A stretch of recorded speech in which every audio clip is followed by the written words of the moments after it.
Okay, afternoon everyone. I'm Roger Bowie. I've been with Piramal for 15 years now as part of our UK manufacturing operations leadership team and more recently in a commercial role.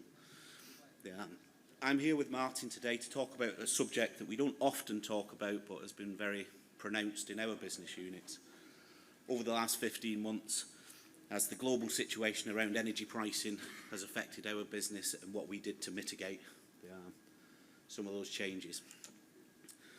So who are Piramal? We're a global CDMO. We're also an API generics business and we're also a nutrition business. So 3 principal verticals and 15 manufacturing sites across the globe in both small molecule, large molecule, API and drug product. As with many of our colleagues, our mission is to enhance value for pharmaceutical companies by being a trusted partner and reducing the burden of disease. Our global footprint is fairly diverse and we call ourselves geographically agnostic in that we're able to offer development and commercial manufacturing services across 3 continents and replicate those services where the market need is greatest.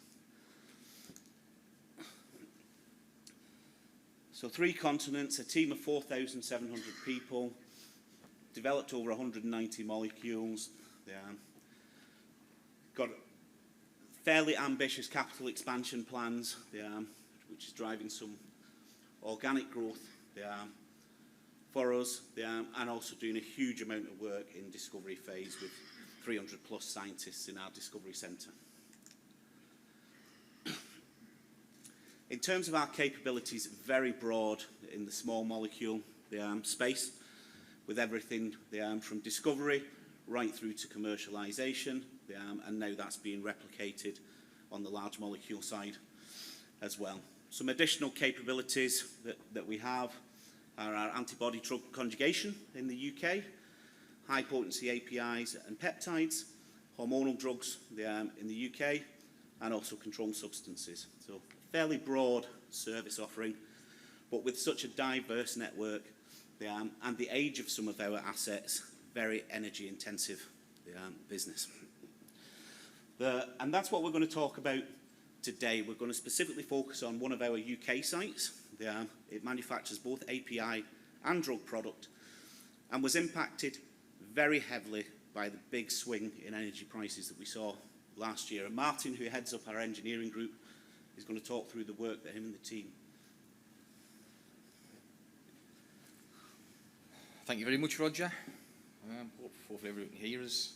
I'm going to take you through a very humble presentation compared to some of the ones I've just seen. So I don't think we're going to go any higher than the gear presentation, which was excellent. So we launched our energy reduction program back end of last year, sometime in November. Our energy contract was a 3-year deal, and it ran out on the end of March. So in April, we saw a significant change in our energy bills. So this is one of our 15 sites around the world. This is the Morpeth site in Northumberland, and we consume 18 million kilowatt hours a year to produce pharmaceuticals. And that's enough to power 4,500 homes for a year. So our electricity costs went from £2 million on the end of March to just over 4.57 million on the 1st of April. And it certainly was April Fool's Day on that day. But if you look at the gas, we went from £500,000 a year to just under 2 million. So our energy prices went up by £4 million overnight, and we couldn't really pass that on to the customer, so we needed to look at how we mitigated this. And we want it unique. It's in every industry, and it's not just in the UK, it's in the world.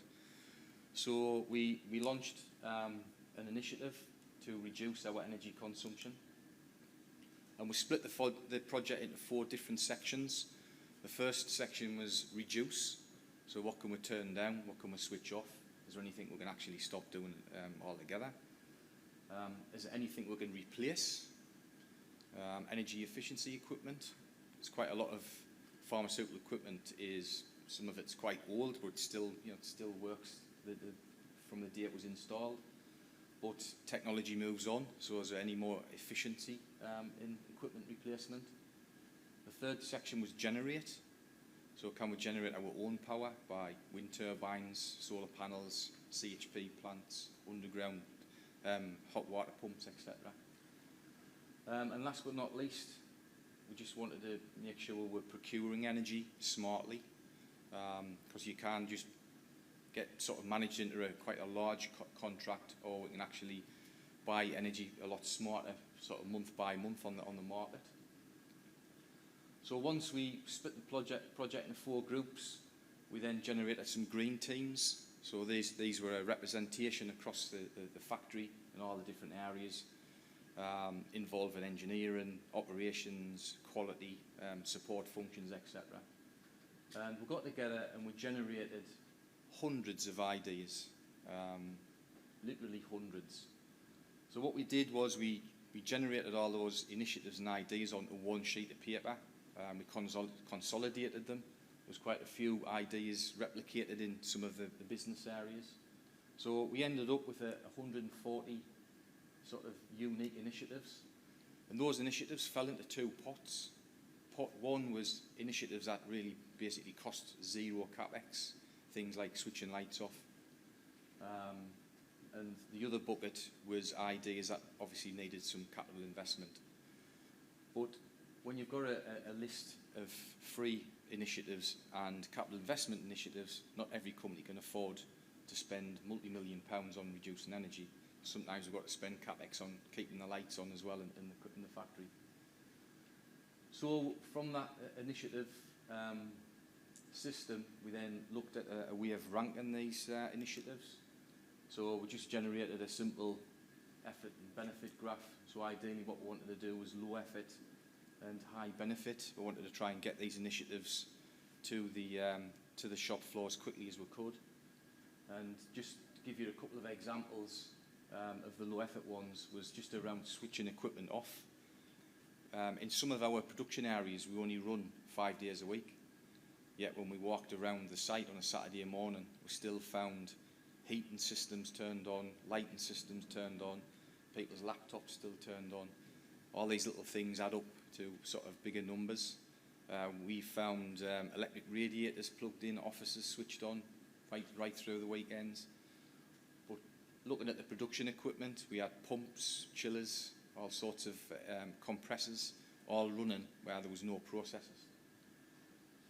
We also looked at turning HVAC systems off in particular production areas, and like I say, simple things like lights and computers. Other initiatives were looking at consolidating cold storage. We've got lots of fridges around site, and we found that some of them were overutilised and underutilised. So we ended up reducing the number of fridges we had on site.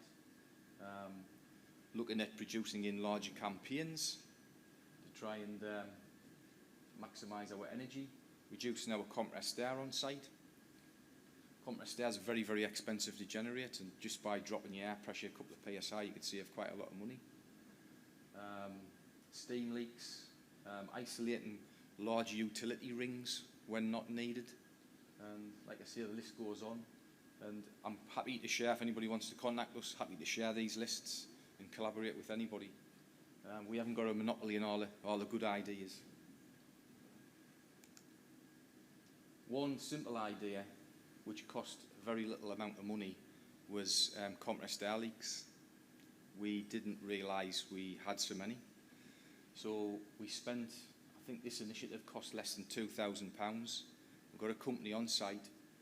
They use this instrument, which is an ultrasonic instrument to measure compressed air leaks that you can't see and can't hear. Sometimes when you've got compressed air ring mains in the roof of the factory, you know, they're quite high and inaccessible. So we did a site tour and we found 46 air leaks.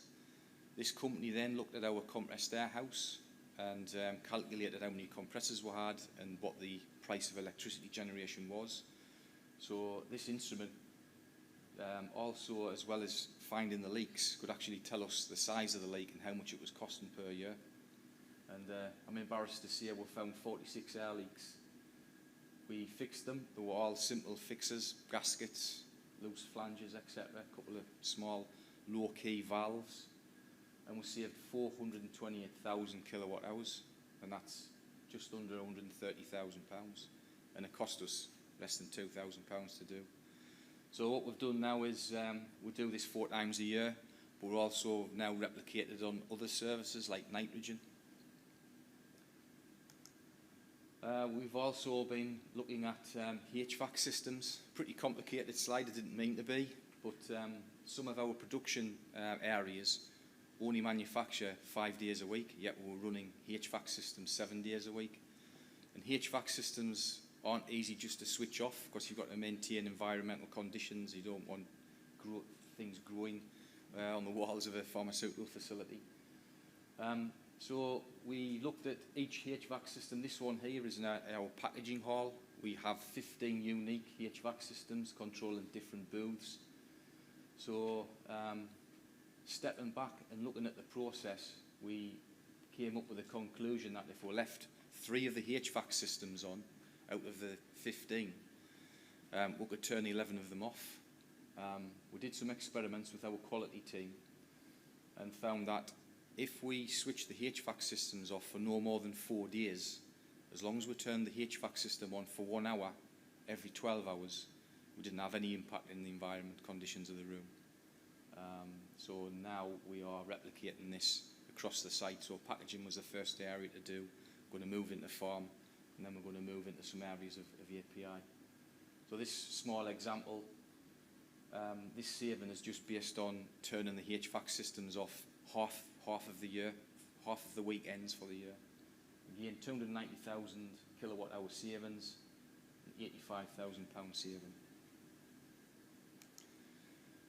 We then took all of our initiatives and we put some governance in place. So we have a regular site meeting, and we have regular government meetings with the site leads on all the other sites around Piramal. And we basically just make sure that we track where we say we're going to be. So we've looked at all the initiatives, all the timelines, all the investments that are required, and this is our timeline that we want to achieve by the end of March next year. Putting this slide into a more pictorial view, so this graph shows the initiatives, some of the projects that we're looking at, the timeline along the bottom. And what we found was the first quarter of the year, we saved about £200,000 just by switching things off. Zero investment, which is a little bit embarrassing really, but I think sometimes you just concentrate on other things. Energy's never been so important, apart from when the prices have quadrupled. So the first 3 months, we went through quite a big campaign of switching things off, but also documenting what we were doing, and documenting not just switching things off, but when things needed to be switched back on again. We did lots of leak surveys. The fridge consolidation, we actually saved £55,000 in energy costs by consolidating the fridges. And we found that we had too many. We basically sent some of them back and saved probably another £30,000–40,000 on rental charges. So energy certainly focused our attention on energy. Some other projects that we've coming in live is, sorry, let's go back one, is we've got some new chillers.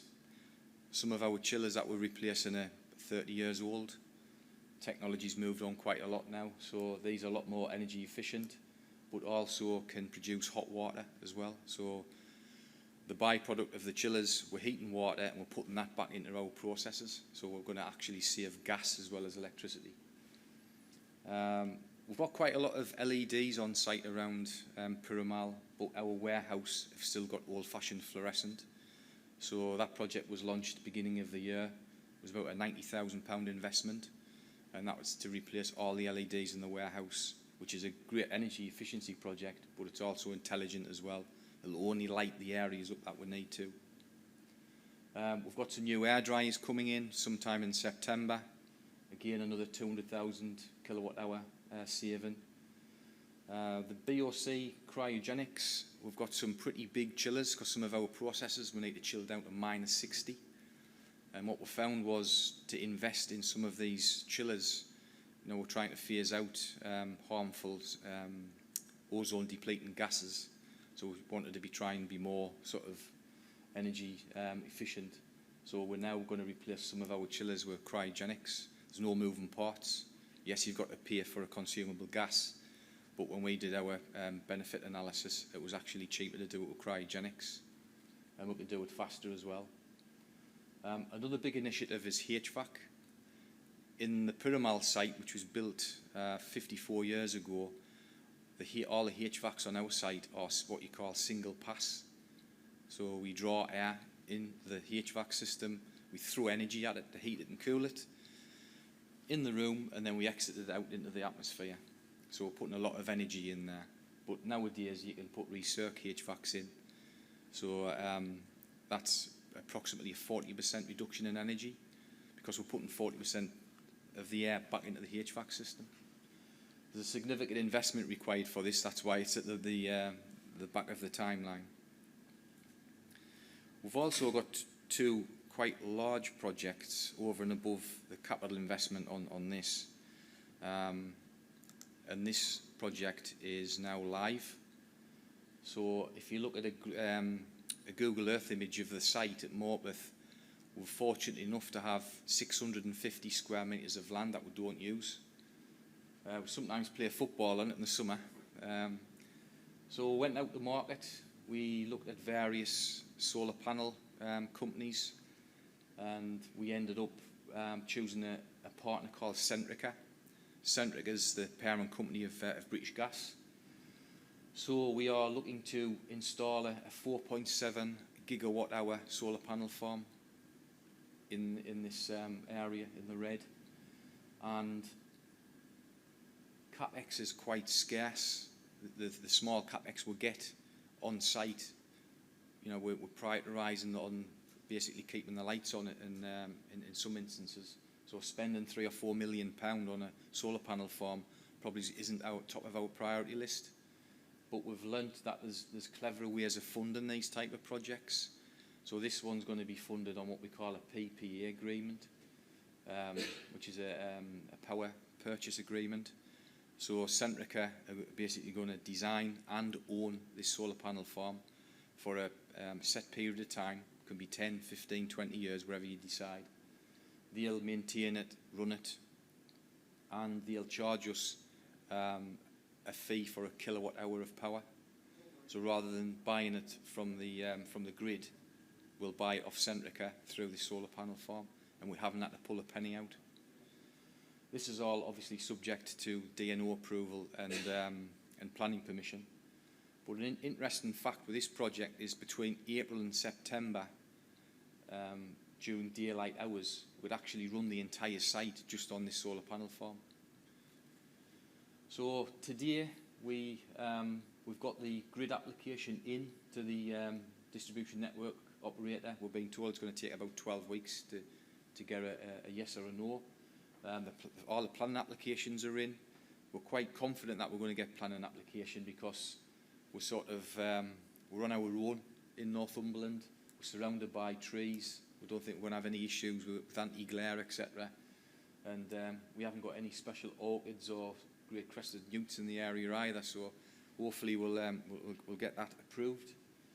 And we'll now continue with a detailed design.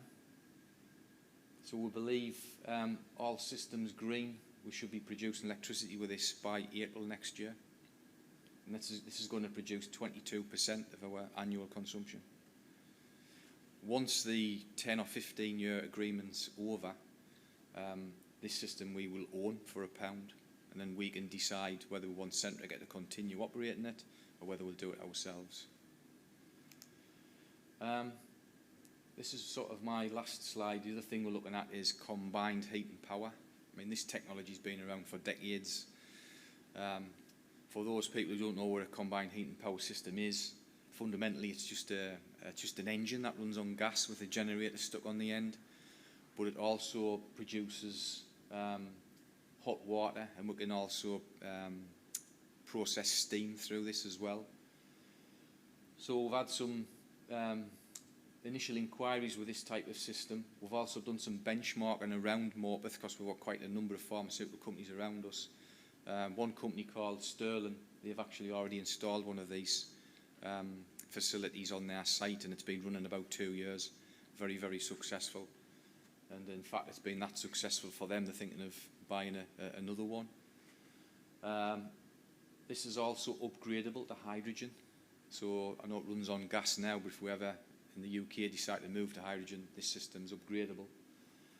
But this can produce, this particular size unit, 15 gigawatts, which is 75% of our entire energy consumption. Again, this project could cost anywhere from £2.5 to £3.5 million, and you can also get these projects through a PPA funded agreement as well.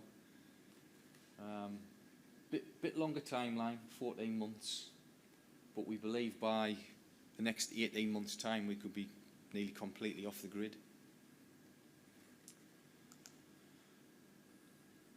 So hopefully what I've tried to portray is you don't need lots of money to save energy. You know, there's lots of things you can do for free, and even some of the bigger projects you don't need lots of capex. You know, you can fund them through PPA schemes. And also we've done a lot of sharing of information as well. We've shared this information with all the other Piramal sites, with all our customers as well, and we've actually generated some new ideas from those. So if anybody wants a copy of this presentation or wants to contact us on LinkedIn or whatever, we'd be more than happy to share our ideas. So thank you. Excellent. Really interesting presentation, and like you say, great how you can save money without spending too much money. So. I should have put some videos in there. Yeah. Maybe next time. Any questions? Consider a wind turbine? Wind turbines. We did look at that. Unfortunately, in Northumberland, we're in what you call a red zone, Okay. and we needed to install something like a 90-metre turbine. I think if we installed it maybe 10 or 15 years ago, we wouldn't have the problems we have now. Yeah. And talking to the council officials, it said it would be very highly unlikely that we would get planning permission for a turbine. We're only, I think, probably a couple of miles away from Morpeth city centre. Yeah, less than 2 miles. So, Yeah, some pharma companies are doing it, but it depends on your location. I mean, we were fortunate enough to have 650 square metres of land. Yeah. On the side of us, so we're hopefully we'll get this solar panel project. I'm very disappointed if we can't, but hopefully we will. Yeah. So do you plan on getting a certification of energy management, like ISO? Yes, we've just recruited a full-time energy manager now, because we were all trying to do this as well as our day jobs. But it's so massive and it needs so much attention. We've now appointed somebody full-time to work on this, and that's one of the things we certainly will be doing. We're also working a lot with looking at smart metering as well. So at the moment we haven't got that. So it's great, all these initiatives, but we need to be able to prove if we make a change, we can physically see the change, and also give our customers, farm, packaging, API, let production know exactly how much energy they're using on a hour-by-hour, day-by-day basis, and if things change, we can react to it. So, yeah. Well, thank you, Martin. Really, really good. Thank you. I have another question. Sorry. So this change, these energy reduction initiatives were driven by the prices, by the energy prices, right? And so if the prices get back to the pre-Ukraine war, so how do you address that? So it's a good question. We've seen the market in the last 4 months went from 31 pence per kilowatt hour down to 19 pence a kilowatt hour. So all the payback calculations, continually updating them. Some of these projects we're going to do anyway because some of the equipment were end of life. We just made sure that if we're going to replace the compressed air dryers because they're end of life, we're just going to make sure they're the most energy efficient ones on the market. And if the energy prices do come down, well, it's just an added bonus. But payback will go a little bit longer. Energy pricing